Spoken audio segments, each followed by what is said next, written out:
सुप्रभात। मैं हूं जगेंद्र राणा। आज की हमारी आध्यात्मिक चर्चा का विषय है इश्क। इश्क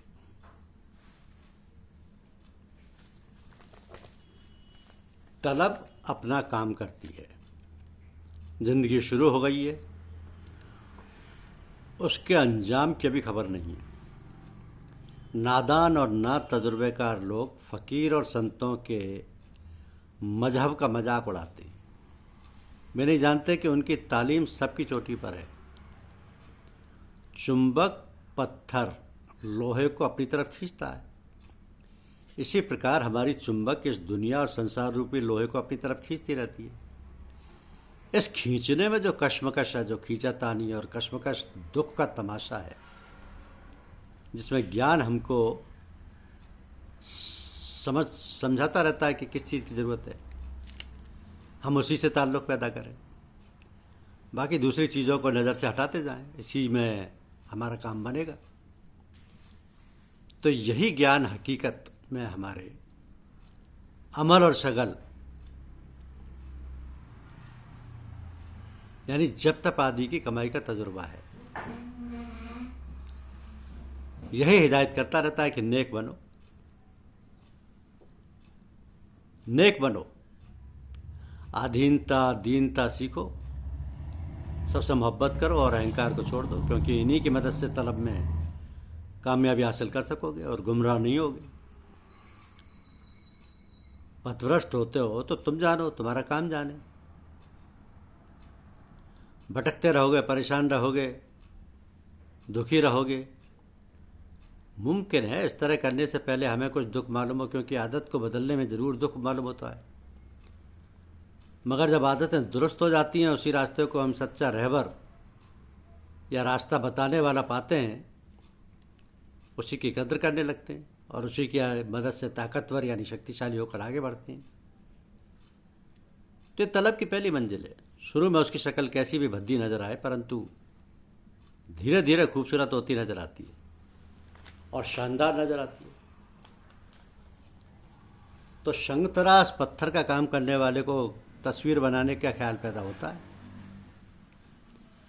ये ख्याल हकीकत में तलब ही है।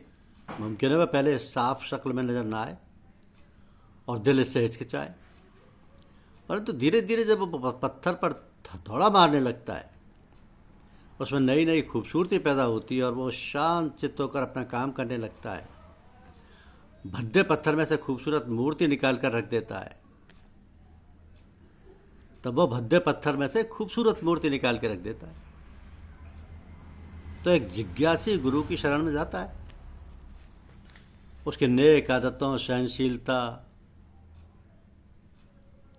अधीनता, प्रेम, शांत चित्त, मीठी बोली और भिन्न भिन्न आदतों को देखकर उसके दिल में उनसे प्रेम और श्रद्धा पैदा होती है। उस भावना की सहायता से धीरे धीरे अपनी बुरी आदतों को छोड़ता जाता है और अच्छी आदतों को अपनाता जाता है और कुछ समय में कुछ का कुछ हो जाता है। तात्पर्य यह है कि बुरी आदतों को छोड़ना और अच्छी आदतों को ग्रहण करने की भावना होना ही तलब कहलाता है। क्या यही तलब आपको मालिक के चरणों में है? अगर है तो फिक्र ना करो, तलब को खूब बढ़ने दो, वही अपना काम किए बगैर ना रहेगी।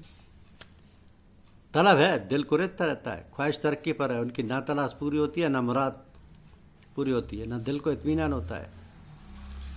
तो कबीर साहब कहते हैं कि बेरहन दियो संदेशरा, सुनो हमारे पियो, जल बिन मछली क्यों जिए, पानी में का जी।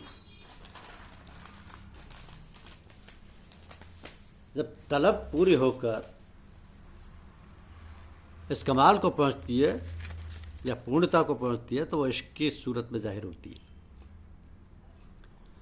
अब इंसान के छोटे छोटे काम बनकर बड़े बड़े काम बन जाते हैं। मामूली और छोटे ख्यालात सबको मिलाकर ज़बरदस्त ख्याल बना देती है। इसी तरह से बोलने, तकरीर करने या व्याख्यान करने की आदत आदमी को मधुर वक्ता बना देती है। तो रोज़ रोज़ की आदत बड़ी आदत में बदल जाती है। इसी से इंसान के मौजूदा रहनी का पता चलता है।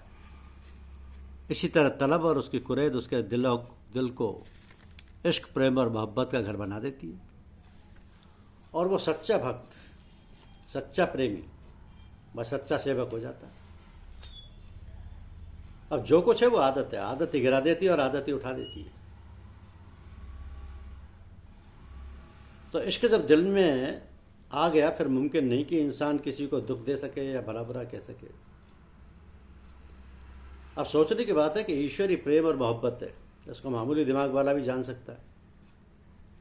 जो आदमी ईश्वर को दिल देगा तो कैसे हो सकता है कि उसमें मोहब्बत के जज्बात पैदा ना हो। जो दिल में रहता है वही बाहर असर दिखाता है। अब दिल के ख्याल ही हमारे रोज़ाना बर्ताव में अपने जाहिर होने के अजीबोगरीब नज़ारे रोज़ रोज़ दिखाया करते हैं। इस मौके पर सोचना चाहिए कि ईश्वर के साथ मिलने का तो इरादा हम रखते हैं, मगर ईश्वर की मखलूक यानी सृष्टि के साथ हमारा सलूक क्या होता है। इस जगह हमारा प्रेम कैसे कैसे रंगों रूप भरा करता है। क्या इस पर कभी किसी ने गौर किया है?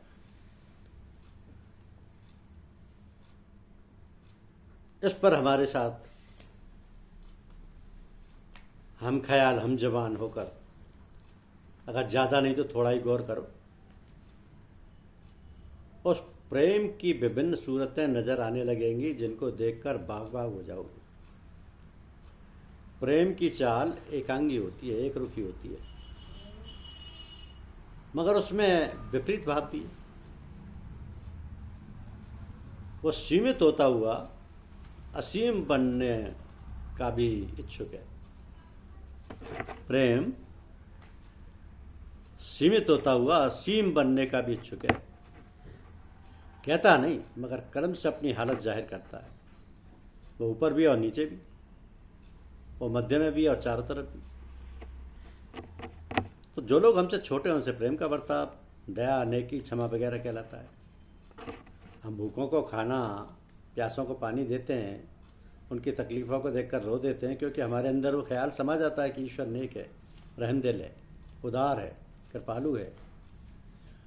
अगर हम उसको याद करते हैं तो उसके नाम की माला फेरते हैं। अगर हम ख्याली तौर पर साथ बैठना, ध्यान रखना होता है तो संग कभी बेअसर नहीं होती।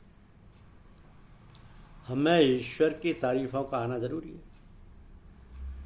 अगर हम इन तारीफ़ों से खाली हैं तो समझ लो हमारी भक्ति, प्रेम अभी तक झूठे और संसारी तलब रखते हैं और इसमें सच्चाई नहीं है। राजा के दरबारियों को यूं ही आपसे आप इज्जत मिल जाती है। आग के पास गर्मी और पानी के पास ठंडक मिलती है, फिर कैसे मुमकिन है कि हम ईश्वर की उल्फत यानी प्रेम का दम भरें और उसके गुण हम में ना आए। मान लिया जाए कि अभी हम ख्याली मरहलों में हैं, सिर्फ ख्याल करते हैं और अपने ख्याल को पका रहे हैं, तो बहुत दुरुस्त, मगर ख्याल, तसब्बुर, बहम ये भी तो बेअसर नहीं रहते। कुछ ना कुछ इनका भी तो असर रहना चाहिए। तो जैसा ख्याल है वैसा ही कर्म है और वैसा ही हाल है। यह है प्रेम की सूरत छोटों के साथ। तो जो हमारी बराबरी की हालत और इज्जत वाले हैं उनके साथ व्यावहारिक प्रेम, दोस्ती, आशनाई, मित्रता वगैरह की होती है, क्या होता है, क्योंकि ईश्वर हमारा सच्चा दोस्त है। वही दोस्ती बराबर वालों के साथ बरतते हैं। बड़ों के साथ प्रेम का बरतना ताजीम, इज्जत, प्रणाम, नमस्कार और आदाब कहलाता है। हम जानते हैं कि ईश्वर बड़ा है, काबिल ताजीम, काबिल इज्जत व काबिल पूजा के है। इसलिए जब उसका प्रेम हम में असर कर जाता है, हम जिनको किसी माने में बड़ा बुजुर्ग समझते हैं उनके साथ अदब से उठते बैठते हैं और उनके आदाब व मरातब यानी उच्च श्रेणी का लिहाज रखते हैं उनका। हमको न किसी से नफरत है, न ईर्ष्या, न द्वेष, न शत्रुता। सबके साथ हम उसी प्रेम को अलग अलग सूरतों में बरतते हैं। इनके अलावा हमारे चारों तरफ है क्या? हवा, आसमान, पेड़, पानी, हैवान और बहुत से सामान हैं। इनके साथ हम क्या करते हैं? हमको ख्याल पड़ता है कि हम हवा को ना बिगाड़ें, बीमारी फैलेगी। पानी को गंदा ना करें, नहीं तो बीमारियां फैलेंगी। हम पेड़ों को पानी दें, पशुओं के साथ मोहब्बत से पेश आएँ, क्योंकि इन ख्यालात में हमको बेघर जाना यानी खिदमत, निस्वार्थ सेवा का मौका मिलेगा। आदमी या आदमी के साथ मुमकिन है किसी गरज से सलूक करे, मगर यहाँ अगर गौर से देखा जाए तो आला दर्जे की निष्काम सेवा का ख्याल लेता है। यही सच्चा हवन, यज्ञ व सच्ची खैरात है। हम ऐसा करने पर क्यों आमदा होते हैं? क्योंकि हमको ख्याल है और ज्ञान भी है क्या ईश्वर का सब काम बेघर जाना और निष्काम होता है, और हमें वैसा करने को मजबूर होते हैं। और उसी नियम की दृष्टि में रखते हुए हम सब तरफ से साफ सुथरे रहते हैं और अपने को अनुशासन में रखते हैं कि हमारे व्यक्तित्व से किसी को नुकसान ना पहुंचे। अब दुनिया में प्रेम सबसे ज़्यादा खूबसूरत चीज़ है, तो सच्चा प्रेमी उससे कम खूबसूरत नहीं हो सकता। प्रेमी इंसान को कौन कहे, हैवानों के साथ भी हंसकर बोलते और दिली इत्मीनान की निगाह से देखते हैं। तो प्रेमी प्रेम की दौलत पाकर खुश हो जाते हैं और इसी खुशी की वजह से बेखौफ और निश्चिंत बन जाते हैं। किसी को यंत्रणा नहीं देते, न किसी का मन वचन कर्म से दिल दुखाते हैं। परिंदे यानी पक्षी उनके सर पर मंडराया करते हैं, शेर उनके पांव से माथा रगड़ते हैं। न प्रेमी किसी को सताते हैं, न कोई प्रेमी को सताता है, क्योंकि सताए जाने का ख्याल तक की यहाँ पर गुंजाइश नहीं है। जो जी में आए करो, करते रहो, मगर किसी का दिल ना दुखाओ। ऐसा करने से हमारी सारी बुराइयां आपसे आप जाती रहेंगी, क्योंकि प्रेम दिल को जला देने वाली, दिमाग को रोशन करने वाली और जिस्म को पाक साफ करने वाली चीज़ है। फारसी के कवि मौलाना रूम फरमाते हैं कि अगर एक प्रेमी दिल में बस जाए तो कुछ करने धरने की जरूरत नहीं।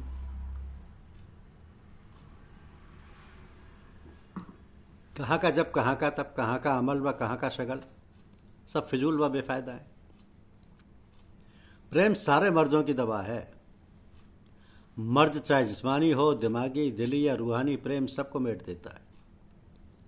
प्रेम आया नहीं कि सारी बुराइयों की जड़ कटी नहीं। अब प्रेम की आंख प्रियतम के सिवाय किसी को नहीं देखती। न शिकवा है न शिकायत है। ये राजी व रज्जा में खुश रहने यथा लाभ संतोष का तरीका है। यही ईश्वर अर्पण और ईश्वर परायण का मार्ग है। दुनियादार रोते व चिल्लाते हैं, मालिक को भला बुरा कहते हैं, क्योंकि उनकी निगाह मालिक की तरफ नहीं है, अपने मतलब की तरफ है। खुदगर्जी, खुद मतलबी का ख्याल है। खुद ही सारे झगड़ों की माँ है। कोई नादानों से पूछे कि ईश्वर अक्लमंद है या नहीं। अगर वह अक्लमंद है तो दुनिया में बदसूरती कैसी, अगर वो पूर्ण है तो उसकी कारीगरी में दोष कैसा, और कामों में नुक्स व कमी कैसी। कहाँ तक कहा जाए। उसका दीदार सिर्फ सच्चे आशिक व प्रेमियों को मिलता है। अब समझ में आ गया होगा कि इश्क कैसे अपवित्र दिल को पवित्र करता है, बस संग दिल को मोम बना देता है। इश्क एक आग है जो दिल की अंगीठी में जलती है और दिल की सब बुराइयों को जलाकर खाक कर देती है और माशूक के सिवाय कुछ भी नहीं रहने देती। तो प्रेमी रोते हैं, माशूक की चाह में जान खोते हैं, क्योंकि ये जिस्म फानी है, नाशवान है। सिर्फ माशूक की बाकी है। कोई ऐसों को चाहे कानूनी कहे या दीवाना बताए, मगर ये सच्चे अक्लमंद, सच्चे जौहर शिनास यानी परखने वाले होते हैं। इनकी जो मुराद, जो मंशा, लक्ष्य होता है, उसके सिवाय किसी तरफ निगाह नहीं करते। और अगर देखते भी हैं तो इस तरह से कि सिया राम मैं सब जग जानी, करो प्रणाम जोर जुग पानी। शायद कोई कहे कि इश्क ख्याल है। हाँ, बेशक ख्याल है, मगर यह भी तो सोचना समझना चाहिए कि ख्याल चीज क्या है। उपनिषद में एक जगह लिखा है कि इंसान सिर्फ ख्याल से पैदा किया गया है, इसलिए जो कुछ सोचता है वही हो जाता है। इन शब्दों में पैदा किया गया पर गौर करो, क्या अजब असलियत समझ में आ जाए। दिल को आग की भट्टी बनाओ, उसमें ख्याल के सीने को रात दिन खूब तपाओ, मैल जल जाएगा और कुंदन चमकने लगेगा। ये तो समझ में आता है, बाकी अल्लाह अल्लाह खैर सल्ला। अब सवाल ये है कि इश्क पैदा कैसे हो, और जवाब ये है कि पहली तलब यानी ख्वाहिश इच्छा को बढ़ाते चलो, उसमें रोज़ रोज़ शौक़ बढ़ता जाए। दूसरे गुरु के पास जाओ और उनकी व्यक्तित्व के साथ उनकी यानी मतलब को दूर रखकर सच्चा प्रेम करना सीखो। वे दुनिया में साक्षात प्रेम की मूर्ति हैं, इश्क मुजस्सिस और हकीकत मुजस्सिस हैं। यह हो सकता है कि किसी को किसी अवतार के इष्ट हों, कोई भी किसी अवतार का इष्ट हो, तो किसी गुजरे हुए फ़कीर के साथ मोहब्बत हो, किसी देवता के साथ मोहब्बत हो। अगर इन बातों का ख्याल है तो हम किसी के साथ उलझने को तैयार नहीं, क्योंकि जो जिसका इश्क रखे वो उसको कर देखे। मगर इतना सोच ले कि वैद्य धन्वंतरी मर गए, अब दवा कौन देगा, पुराने सूते सूख गए, अब पानी कहाँ से मिलेगा। इश्क किसी का भी हो अच्छा है, औरत का इश्क, माता पिता का इश्क, भाई का इश्क, सब अपनी अपनी जगह मुबारक है। अगर सच्चे मुबारक वे हैं जो इश्क जिंदा स्रोत पर पहुंचकर ओत प्रोत और सैराब होकर शांति पाते हैं, यानी सतगुरु की सेवा में जाकर सत्संग करके उनके प्रेम में मालामाल होते हैं, या सच्चे पिता परमात्मा में अपने आप को लेकर के उनके प्रेम में ओतप्रोत होते हैं। तो सच्चा प्रेम केवल दो ही जगह पर मिलता है, या तो परमपिता परमात्मा के चरणों में, या उन भक्तों में जो सच्चे दिल से हैं उनके प्रेमी और उनको जिनको गुरु कहते हैं।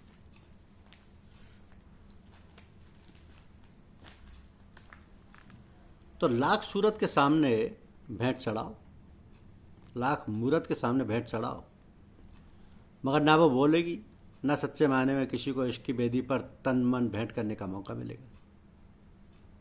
मूर्त का तो यही स्थिति है। लेकिन गुरु चमड़ा हड्डी गोश्त का नाम नहीं है, वो आदर्श है। पहले जाहिर सूरत पर न्यौछावर होना सीखो, फिर आपसे आप भीतर की तरफ चले जाओगे। भीतर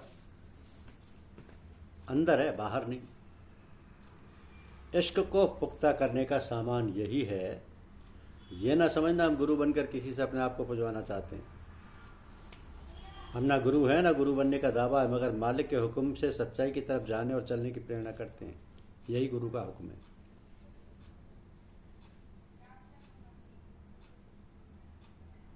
हम ही ऐसा नहीं करते, परंतु पहले से भी सभी ऐसा करते हैं। वेद उपनिषद गीता में भी यही नजर आएगा कि गुरुर ब्रह्मा गुरुर विष्णु गुरुर देवो महेश्वराय, गुरु साक्षात पर ब्रह्म तस्मै श्री गुरुवे नमः।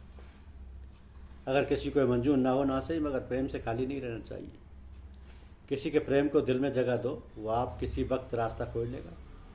हाँ, जरा देर लगेगी, मगर क्या हर्ज है, देर आए दुरुस्त आए। जो काम देर में होता है वो दुरुस्त होता है। और कुछ नहीं तो तलब को ही तरक्की देते चलो। एक जिज्ञासु किसी फकीर के पास गया और कहा, मुझे खुदा के दर्शन करा दो।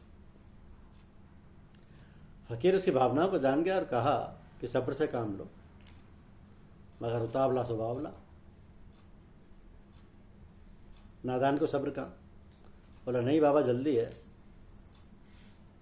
फकीर ने उसकी गर्दन पकड़कर अपनी झोली में डालनी चाहिए। धुआं लगा, घबराया, कशमकश करने लगा। फकीर ने छोड़ दिया। तब उसकी जान में जान आई। तब उसने पूछा कि आग के पास तुझे किस बात की ख्वाहिश हुई। उसने कहा, दम घुटता था, हवा चाहता था और आग से बचने की तलब थी। साधु ने कहा, बेटे संसार आग का घर है। इससे जब तक किसी किस्म की नफरत ना हो और मालिक के चरणों में जाने की ऐसी ख्वाहिश ना हो जैसी तुझे आग से बचने की और खुली हवा में सांस लेने की हुई थी, तब तक तू अधिकारी नहीं बन सकता। जा तलब को तेज करता रहे, फिर कभी उसका भी वक्त आएगा। मतलब ये कि प्रेमी इस तरीके के विरक्त और दुनिया के झगड़ों से आज़ाद होकर तलब माशूक की राह में आते हैं। बाकी सब कूड़ा करकट है जो संसार की आग में जलते रहते हैं। यही है इश्क। धन्यवाद।